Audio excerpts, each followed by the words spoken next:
కుమారుడు చాలా మరి లోకానుసారమైన జీవితాన్ని జీవిస్తూ తండ్రికి గుండెల్లో మరి ఒక గుణపం పోట్లా తయారైపోయాడు. తల్లిని కోల్పోయాడు చిన్నప్పుడే. తండ్రి కూలి పనులు చేసి ఆ కుమారుని మంచిగా చదివించడానికి ఎన్నో లక్షల రూపాయలు ఖర్చు పెడితే పట్టణానికి వెళ్ళి పాడైపోయాడు.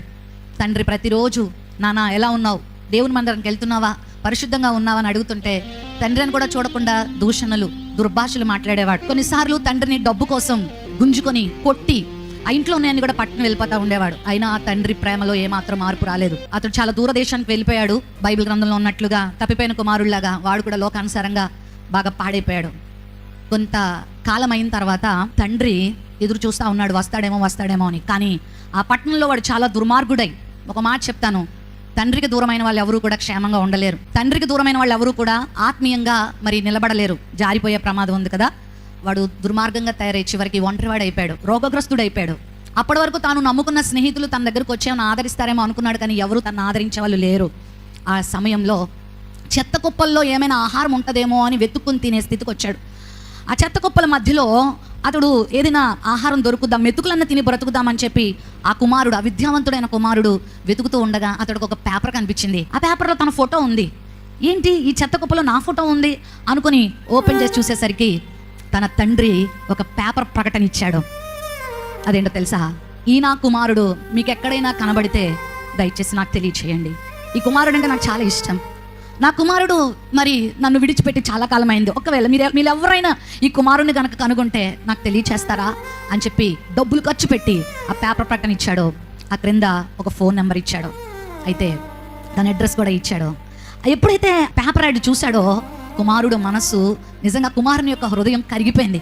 ఇంత దుర్మార్గంగా నేను ప్రవర్తించినా కూడా నా తండ్రికి నా మీద ప్రేమ తరగలేదా? మరి నిజంగా నన్ను ప్రేమించే తన ఇంటికి పిలుస్తున్నాడా, లేకపోతే నన్ను ఏమన్నా శిక్షించడానికి పిలుస్తున్నాడా అనుకుని ఒక ఉత్తరం రాశాడు తన తండ్రికి. అదేంటంటే, నువ్వు పేపర్ యాడ్ ఇవ్వడం నేను చూశాను, పట్నం అంతా ఆ న్యూస్ పేపర్లలో ఈ పేపర్ యాడ్ నువ్వు ఇవ్వడం నేను చూశాను. అయితే నేను నీ దగ్గరికి రావాలనుకుంటున్నా. నిజంగా నువ్వు నా మీద ప్రేమ కలిగిన వాడవైతే ఒక సూచన నాకు చూపించాలి నువ్వు. అదేంటంటే నేను మన ఇంటి మీద నుండి నేను వెళ్తూ ఉంటాను. వాళ్ళ ఇంటి ప్రక్కనే వాళ్ళు వెళ్ళే ట్రైన్, ఆ ట్రాక్ అనమాట. ఆ ట్రాక్ మీద నుంచి వెళ్తూ ఉంటాను.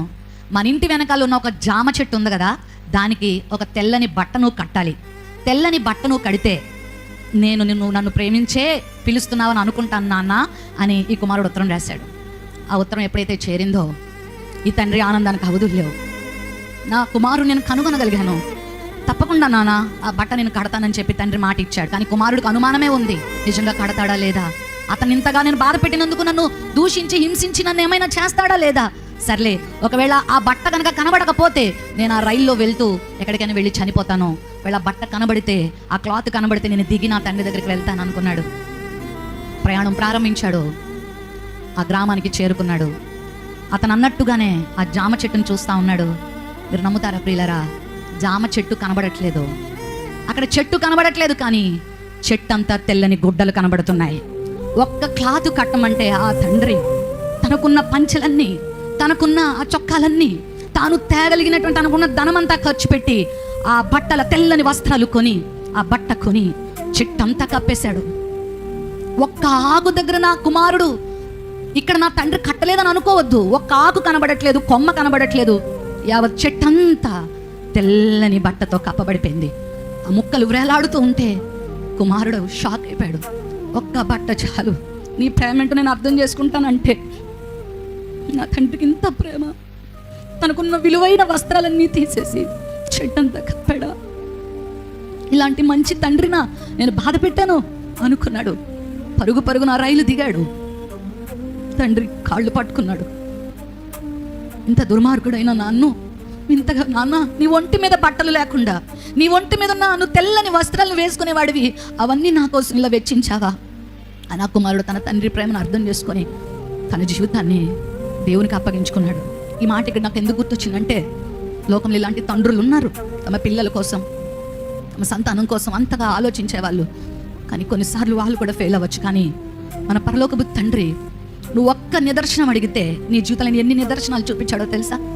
తన శరీరాన్ని చీల్చి, తన దేహాన్ని చీల్చి, పాపులుగా మనం ఈ లోకంలో నిత్య నరకానికి ప్రయాణం చేస్తూ ఉండగా ఆ మార్గంలో మనల్ని అడ్డుకొని, ఇదిగో నా ప్రేమ చూడు, నేను ఎంత ప్రేమిస్తున్నానో